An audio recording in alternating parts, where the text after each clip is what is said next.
400 ವೈದ್ಯಾಧಿಕಾರಿಗಳ ನೇಮಕ ಹಗರಣಕ್ಕೆ ಸಂಬಂಧಪಟ್ಟಂತೆ ಕೆಪಿಎಸ್ಸಿ ಮೇಲೆ ಸಿಐಡಿ ದಾಳಿಯನ್ನ ನಡೆಸಿತ್ತು. ಇಡಿ ದಾಳಿ ಬೆನ್ನಲ್ಲೇ ಸಿಐಡಿ ಅಧಿಕಾರಿಗಳಿಂದ ಕೆಪಿಎಸ್ಸಿ ಮೇಲೆ ದಾಳಿಯಾಗಿದೆ.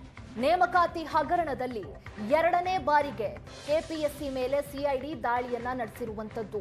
ಕೆಪಿಎಸ್ಸಿ ಕಚೇರಿಯಲ್ಲಿ ದಾಖಲೆಗಳ ಪರಿಶೀಲನೆ ನಡೆಸ್ತಾ ಇದೆ ಸಿಐಡಿ. ಆಗಸ್ಟ್ 5ರಂದು ದಾಳಿ ಮಾಡಿ ಹಲವು ದಾಖಲೆಗಳನ್ನ ವಶಕ್ಕೆ ಪಡೆದಿತ್ತು ಸಿಐಡಿ. ಇಡಿ ತನಿಖೆ ಚುರುಕಾಗ್ತಾ ಇದ್ದಂತೆ ಸಿಐಡಿಯಿಂದಲೂ ಕೂಡ ನೇಮಕ ಅಕ್ರಮದ ತನಿಖೆಯಾಗ್ತಾ ಇದೆ. ದೃಶ್ಯಾವಳಿಗಳನ್ನ ನಾವು ಕಾಣಬಹುದು. ನೇರ ದೃಶ್ಯಾವಳಿಗಳಿವು. ಸಿಐಡಿ ದಾಳಿಯನ್ನ ನಡೆಸ್ತಾ ಇರುವಂತದ್ದು ಅದರ ನೇರ ವಿಜುವಲ್ಸ್ ಆಗಿರುತ್ತೆ. ಕೆಪಿಎಸ್ಸಿ ಕಚೇರಿಯಲ್ಲಿ ಈಗ ಮತ್ತೊಂದು ಸುತ್ತಿನ ದಾಖಲೆಗಳ ಪರಿಶೀಲನೆಯನ್ನ ಸಿಐಡಿ ಮಾಡ್ತಾ ಇದೆ.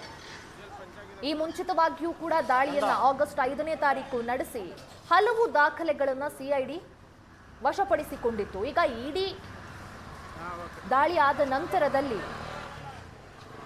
ಇನ್ವೆಸ್ಟಿಗೇಷನ್ ಚುರುಕಾದ ನಂತರದಲ್ಲಿ ಸಿಐಡಿ ಕೂಡ ದಾಳಿಯನ್ನ ನಡೆಸಿ ಪರಿಶೀಲನೆಯನ್ನ ನಡೆಸ್ತಾ ಇದೆ.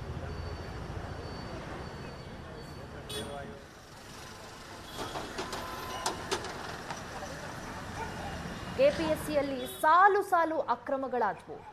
ಅಕ್ರಮದ ತನಿಖೆಯನ್ನ ಚುರುಕುಗೊಳಿಸಿದೆ ಇಡಿ ಹಾಗೂ ಸಿಐಡಿ. ಈಗ ಎರಡನೇ ಬಾರಿಗೆ ಸಿಐಡಿ ಕೆಪಿಎಸ್ಸಿ ಕಚೇರಿ ಮೇಲೆ ದಾಳಿಯನ್ನ ನಡೆಸಿ ಮತ್ತೊಂದು ಸುತ್ತಿನ ದಾಖಲೆಗಳ ಪರಿಶೀಲನೆಯನ್ನ ಮಾಡಿಸ್ತಾ ಇದೆ. 400 ಪಶು ವೈದ್ಯಾಧಿಕಾರಿ ನೇಮಕಾತಿಯಲ್ಲಿ ಅಕ್ರಮ ಆಗಿದ್ದು ನೋಟಿಸ್ ಅನ್ನ ಕೂಡ ಒಂದ್ ಕಡೆ ಅಭ್ಯರ್ಥಿಗಳಿಗೆ ನೀಡಿದೆ. ಮಾಫಿ ಸಾಕ್ಷಿ ಆಗ್ಲಿಕ್ಕೂ ಕೂಡ ಕೆಲ ಅಭ್ಯರ್ಥಿಗಳು ಈಗಾಗಲೇ ತಯಾರಾಗಿದ್ದಾರೆ. ಒಂದೇ ದಿನ 320 ಅಭ್ಯರ್ಥಿಗಳಿಗೆ ನೋಟಿಸ್ ಅನ್ನ ನೀಡಿ ಬರಬೇಕು ಅಂತ ಹೇಳಲಾಗಿದೆ. ಈ ಬೆನ್ನಲ್ಲೇ ಈಗ ಸಿಐಡಿ ಮತ್ತೊಂದು ಸುತ್ತಿನ ದಾಳಿಯನ್ನ ನಡೆಸಿದೆ. ಕೆಪಿಎಸ್ಸಿಯಲ್ಲಿ ಸಾಲು ಅಕ್ರಮಗಳು. ಇದೇ ವಿಚಾರವಾಗಿ ಇದಕ್ಕೆ ಸಂಬಂಧಪಟ್ಟಂತೆ ಇಡಿ ಸಿಐಡಿ ದಾಳಿಗಳನ್ನ ನಡೆಸ್ತಾ ಇದೆ. ದಾಖಲಾತಿಗಳನ್ನ ವಶಪಡಿಸಿಕೊಳ್ತಾ ಇದೆ. ಹಾಗೆ ತನಿಖೆಯನ್ನ ಕೂಡ ಚುರುಕುಗೊಳಿಸ್ತಾ ಇದೆ. ಅಕ್ರಮಗಳನ್ನ ನೋಡೋದಾದ್ರೆ ನಾವು 400 ಪಶು ವೈದ್ಯಾಧಿಕಾರಿ ನೇಮಕಾತಿಯಲ್ಲಿ ಅಕ್ರಮ ಆಗಿರೋ ಆರೋಪ ಕೇಳಿಬಂದಿತ್ತು. ಅದರ ವಿಚಾರವಾಗೂ ಕೂಡ ತನಿಖೆ ನಡೀತಾ ಇದೆ. 70 ರಿಂದ 80 ಲಕ್ಷ ಲಂಚ ಕೊಟ್ಟವರಿಗೆ ಹುದ್ದೆ ನೀಡಲಾಗ್ತಾ ಇದೆ ಅನ್ನೋ ಆರೋಪ ಕೇಳಿಬಂದಿತ್ತು. ಈ ವಿಚಾರವಾಗಿ ನೇರ ಸಂಪರ್ಕದಲ್ಲಿ ಹೆಚ್ಚಿನ ಡೀಟೇಲ್ಸ್ ಅನ್ನ ಕೊಡ್ತಾರೆ ನಮ್ಮ ಪ್ರತಿನಿಧಿ ಚೇತನ್. ಈಗ ಈ ಮುಂಚೆ ಸಿಐಡಿ ಆಗಸ್ಟ್ 5ನೇ ತಾರೀಕು ದಾಳಿ ಮಾಡಿ ಪರಿಶೀಲನೆಯನ್ನ ನಡೆಸಿ ದಾಖಲೆಗಳನ್ನ ಸಂಗ್ರಹ ಮಾಡಿಕೊಂಡಿತ್ತು. ಈಗ ಮತ್ತೆ ಸಿಐಡಿ ಕೆಪಿಎಸ್ಸಿ ಕಚೇರಿ ಮೇಲೆ ದಾಳಿ ಮಾಡಿದೆ. ದಾಳಿ ಕಾರಣ ಏನು? ಯಾವೆಲ್ಲ ದಾಖಲೆಗಳನ್ನ ಮತ್ತೊಮ್ಮೆ ಪರಿಶೀಲನೆ ಮಾಡ್ತಾ ಇದೆ ಇಲ್ಲಿ ಸಿಐಡಿ?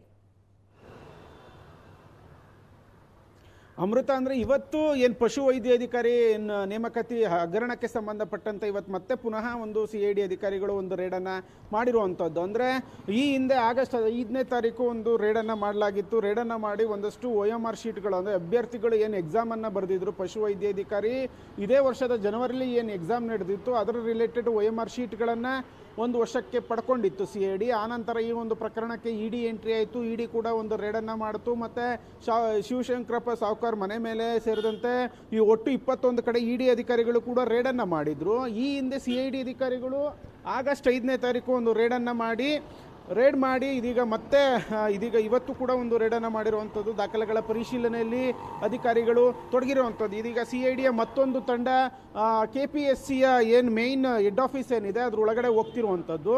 ಅಂದರೆ ಸಾಕಷ್ಟು ಸಂಖ್ಯೆಯಲ್ಲಿ ಈ ಒಂದು ಕೇಸ್ ಕುರಿತಂತೆ ಅಂದರೆ ಒಟ್ಟು 329 ಅಭ್ಯರ್ಥಿಗಳ OMR ಶೀಟ್ಗಳೇನಿದೆ ಆ OMR ಶೀಟು ಮತ್ತು ಕಾರ್ಬನ್ ಕಾಪಿ ಎರಡನ್ನೂ ಕೂಡ ಸಿಐಡಿ ಅಧಿಕಾರಿಗಳು FSLಗೆ ಕಳಿಸಿದ್ರು.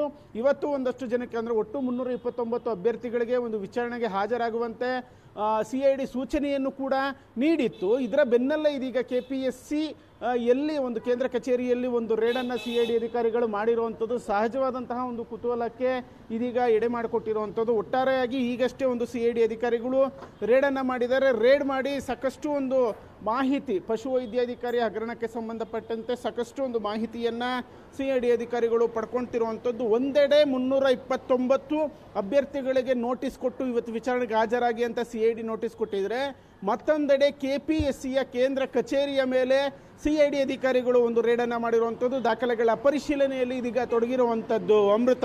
ಓಕೆ, ಧನ್ಯವಾದ ಚೇತನ್ ತಮ್ಮೆಲ್ಲ ಡೀಟೇಲ್ಸ್ಗಾಗಿ.